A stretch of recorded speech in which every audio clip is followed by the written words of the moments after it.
Il n'aurait pas dû être là, a lancé ma sœur aux agents de sécurité lors de la fête de remise de diplôme que j'avais payée. Tous les mois, je versais 780 €, et chaque trimestre, 3100 € de plus pour couvrir ses frais universitaires. Mon père m'a éclaté de rire au visage. Tu pensais vraiment que tu étais le bienvenu? Je n'ai rien dit. J'ai juste tourné les talons et envoyé un message. Comme souvent, j'ai appris l'existence de la fête de Vega totalement par hasard, comme pour tout ce qui concerne la famille. Ni message direct, ni invitation de ma mère, ni petit mot de mon père. Seulement une pluie de photos dans le groupe familial, lancées comme des confettis, des tables dehors, des ballons bleus marine et dorés, un dessert chic décoré d'un « bravo » calligraphié. Évidemment, tante Pilar avait déjà tout publié sur Facebook accompagné d'une de ses phrases habituelles, « Ma nièce merveilleuse est prête à conquérir le monde ». Vega venait de finir son cursus à l'université de la Côte-Levantine. Ce n'est pas vraiment une fac de renom, mais mes parents agissaient comme si elle allait découvrir le remède au cancer. Depuis presque 3 ans, je réglais son loyer, 780 € chaque mois, sans jamais rien demander en retour. En plus, j'envoyais 3100 € par trimestre pour ses frais scolaires. Pour mes parents, c'était notre contribution pour la famille. Sauf que ne sautaient pas de vrais repas ni ne survivaient à coups de nouilles instantanées pour réussir à tout payer. Ça, c'était moi. Tous les mois, sans faute, sans mot de remerciement, pas de coup de fil, juste du silence. Ce n'était pas une question d'argent. J'avais besoin d'y voir du sens. Je croyais que si je continuais à aider, un jour on me verrait moi aussi, qu'on se rendrait compte que j'existais.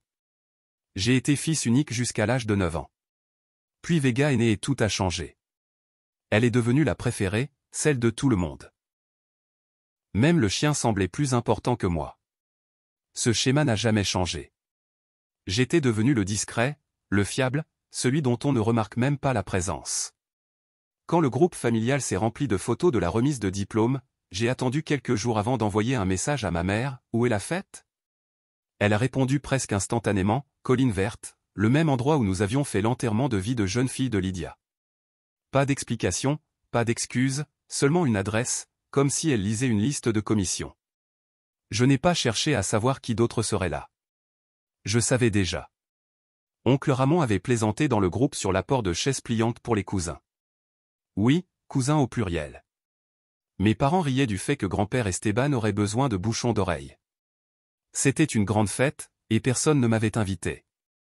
J'habite seul dans le quartier du Chêne, dans un minuscule studio.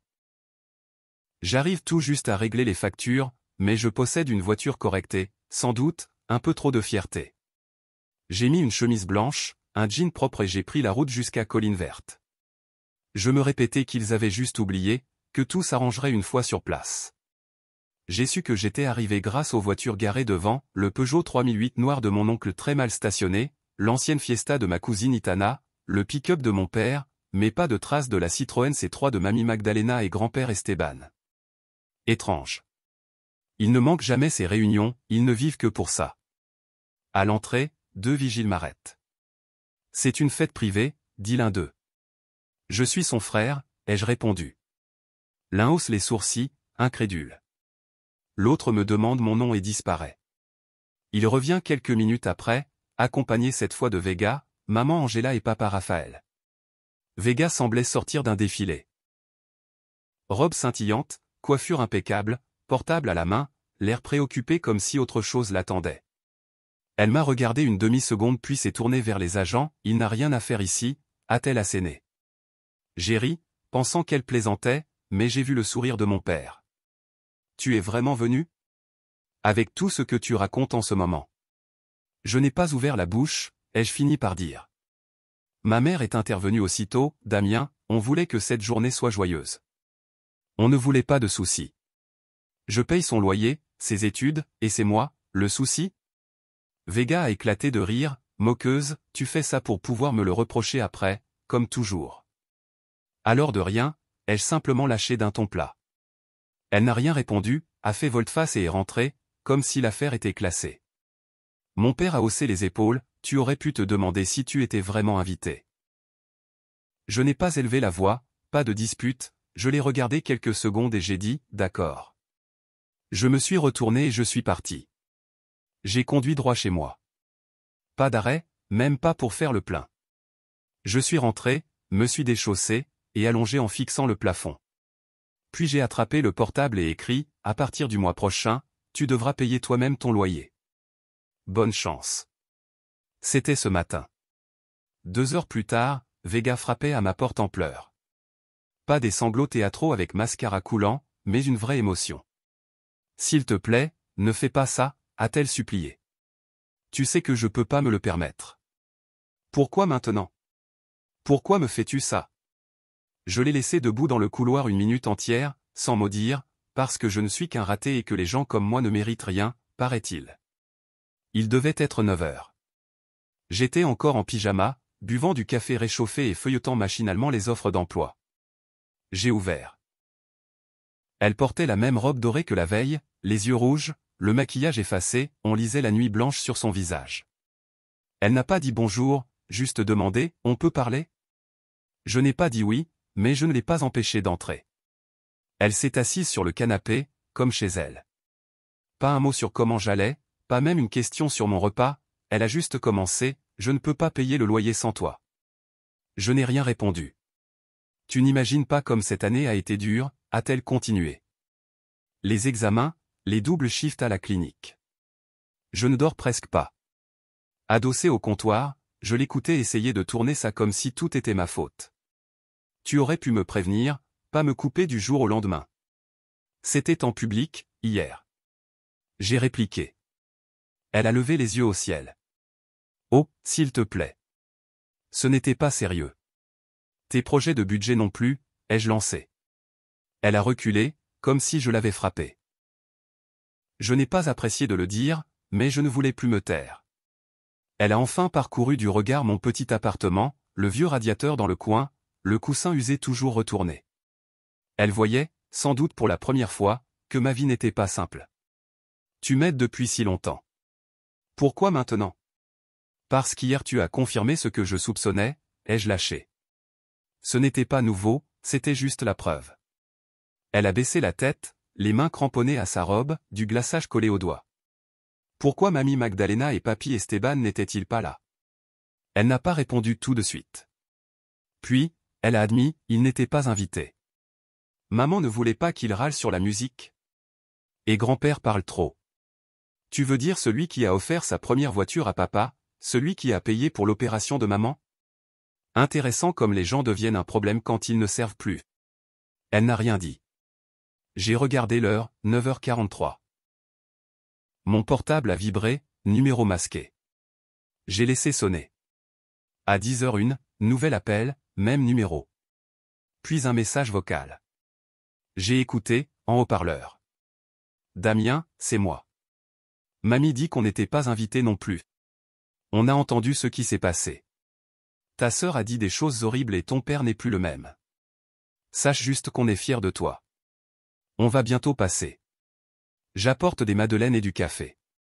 Le visage de Vega s'est figé. Tu leur as dit de ne pas venir, ai-je demandé. Ce n'était pas que moi, a murmuré maman. Je ne voulais pas que papy raconte des histoires sur papa. Je ne voulais pas qu'il lui vole la vedette. J'ai éclaté de rire. Pas de problème pour ignorer quelqu'un, tant que ce n'est pas toi qu'on ignore, pas vrai? Elle s'est levée. Ce n'est pas juste. Rien n'est juste depuis longtemps, ai-je répondu. À 11h12, j'ai vu la Citroën C3 argentée entrer sur le parking. Mamie Magdalena est sortie, sa blouse à fleurs habituelle, portant une boîte rose comme un trésor. Papy Esteban arborait sa casquette de vétéran, qu'il ne met que pour les grandes occasions ou pour taquiner papa. Vega n'est pas restée. Elle est partie en silence, marmonnant un truc sur du travail à faire. Mamie n'a pas posé de questions sur elle. Elle m'a tendu le café brûlant, m'a embrassé le front et s'est installée comme si c'était prévu. Tu ne leur dois plus rien, m'a-t-elle dit. Ton grand-père a râlé qu'on te prenait pour un bon à rien. Alors que tu es le seul à avoir fait quelque chose, sans rien attendre en retour. J'ai souri pour la première fois depuis plus de 24 heures. Ils sont restés quelques heures. On n'a pas parlé de la fête, on a parlé de la vraie vie. Quand ils sont partis, j'ai su ce qu'il me restait à faire. Vega ne parlerait pas à maman et papa, alors je le ferai. Une fois seul, je me suis assis sur le lit. Le café chaud dans les mains, la boîte de Magdalena intacte à mes côtés. Le silence après leur départ était pesant, un peu comme ce moment où une porte claque et où les oreilles bourdonnent encore. Vega n'avait rien écrit. Elle attendait, espérait sans doute que mamie me raisonnerait, que je laisserais tomber, mais quelque chose avait changé. Je n'allais plus attendre que quelqu'un d'autre répare les choses à ma place. À midi pile, j'ai appelé mon père. Il a décroché d'une voix faussement enjouée, comme si la dispute de la veille n'avait jamais eu lieu. « Damien, tout va bien. » J'ai dit, mamie et papy sont passés ce matin. Ils ont apporté des madeleines. Court silence. Ah, super. Ils n'étaient pas à la fête, hier? Non, pas de place. Tu sais comment est papy? Je le sais très bien, dis-je, sec. Il n'a rien ajouté. J'ai continué, pour être clair, je ne paierai plus rien pour Vega. Ni le loyer, ni la fac, pas un centime. Nouvelle pause. Au fond, j'entendais les bruits de cuisine. Probablement maman en train de réchauffer les restes d'hier soir.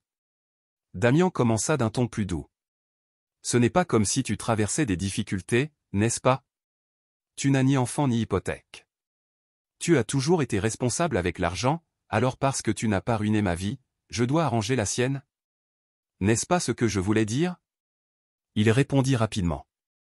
On veut juste lui donner une chance de redresser sa vie. Je lui ai donné cette chance, dis-je. Et toi, tu es resté à rien faire en riant. Il ne dit rien. Je vais l'expliquer moi-même à maman, ajoutai-je.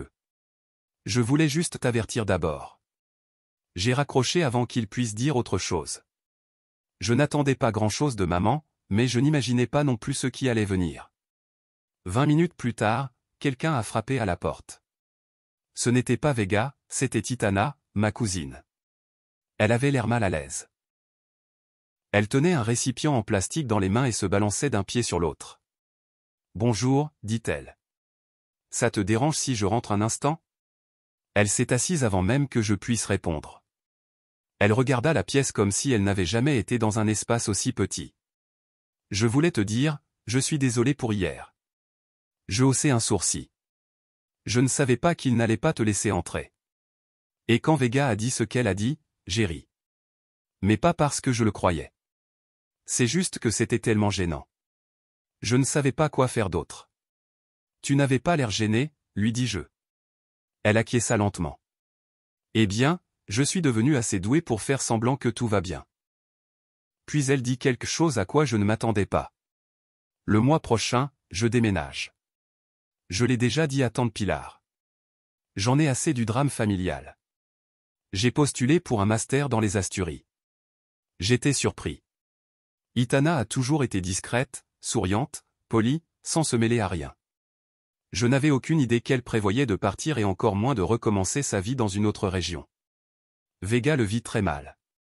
Elle poursuivit. Elle a dit à ta mère que tu l'avais laissée sans soutien et maintenant ta mère te blâme, mais elle ne sait rien.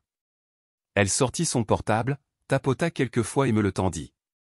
C'était une capture d'écran d'un groupe de messages. Vega, certaines de ses amies et un nom que je ne reconnus pas Vega, elle est vraiment venue. Une autre.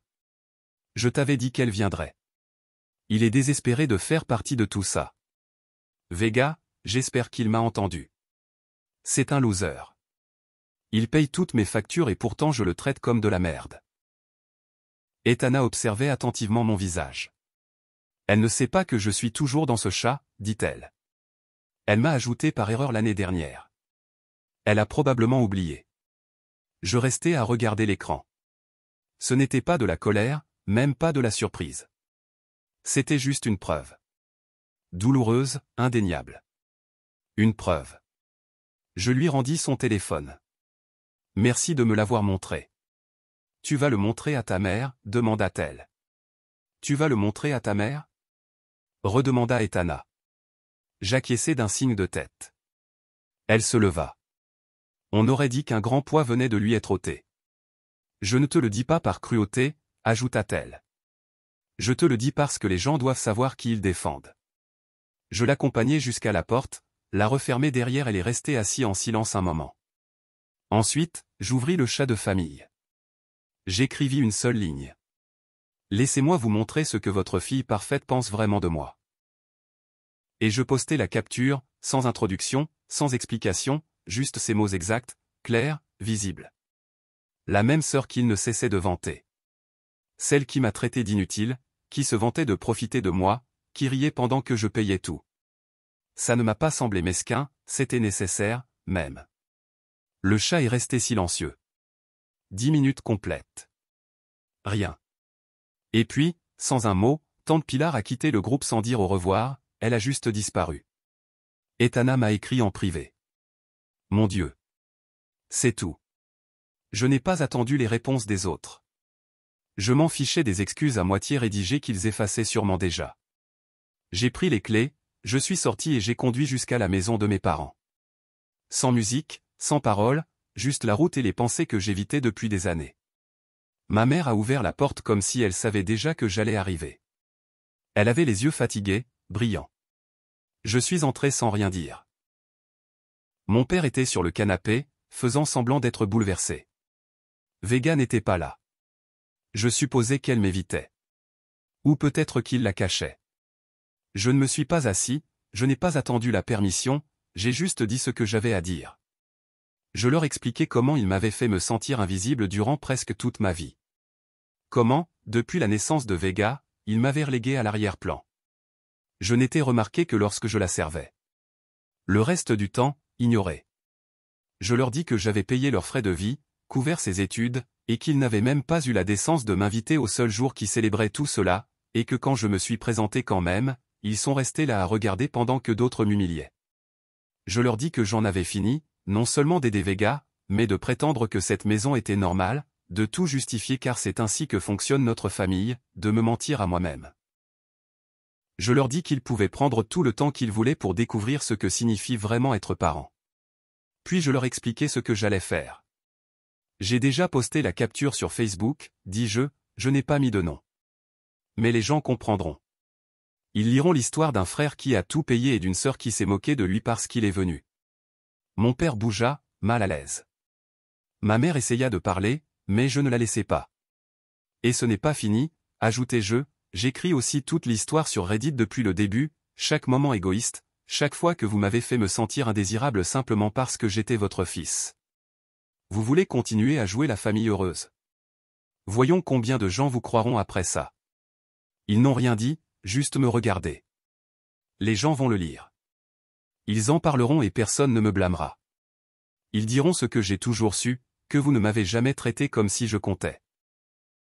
Je me suis retourné pour partir, mais je me suis arrêté à la porte. Si ça vous dérange que je n'ai montré que le pire, peut-être auriez-vous dû me donner quelque chose de mieux à raconter. Je suis parti, les laissant dans le silence. Une fois dans la voiture, j'ai ouvert Reddit et commencé à écrire. Pas parce que je cherchais de l'attention, ni parce que je voulais de la pitié, mais parce que, pour la première fois, j'avais quelque chose d'honnête à dire et je voulais que le monde l'entende. Ils devaient enfin comprendre ce que ça fait d'être exposé, comme ils m'ont exposé pendant des années. Quand la lumière du dehors s'est éteinte et que le ciel est devenu de ce gris doux qui fait que tout semble en pause, j'ai fini d'écrire. Le post était déjà en ligne. Je n'ai pas utilisé de nom, mais je ne les ai pas protégés non plus. J'ai tout raconté, comment j'ai payé les factures, comment je n'ai même pas été invité, comment je suis venu et qu'on m'a traité comme un intrus, comment mes propres parents sont restés silencieux, car ce n'était pas juste une nuit, c'était toute une vie à toujours être le dernier, à ce qu'on s'attende à ce que je remercie pour des restes. La publication a eu bien plus d'impact que ce que j'imaginais.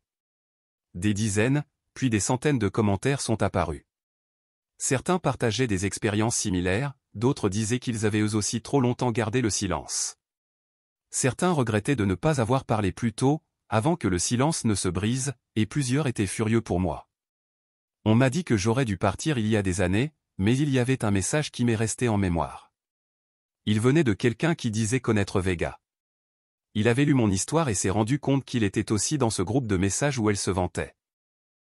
Il disait que Vega répétait depuis des mois à ses amis que j'étais essentiellement son distributeur automatique personnel, qu'elle le méritait parce qu'elle était la seule dans la famille pour qui cela valait la peine d'investir, parce que, selon elle, elle était la seule personne de la famille digne d'investir. Ça ne m'a pas mis en colère, ni surpris, ça n'a fait que tout confirmer. Et à ce moment-là, j'ai ressenti une forme de silence profond, celui qui apparaît quand enfin tu laisses partir quelque chose qui te tirait vers le bas. C'est là que j'ai su que c'était fini. J'ai désactivé toutes les notifications, puis j'ai appelé ma grand-mère. Elle a répondu comme si elle attendait que le téléphone sonne. J'ai tout publié, lui ai-je dit. C'est sur Reddit.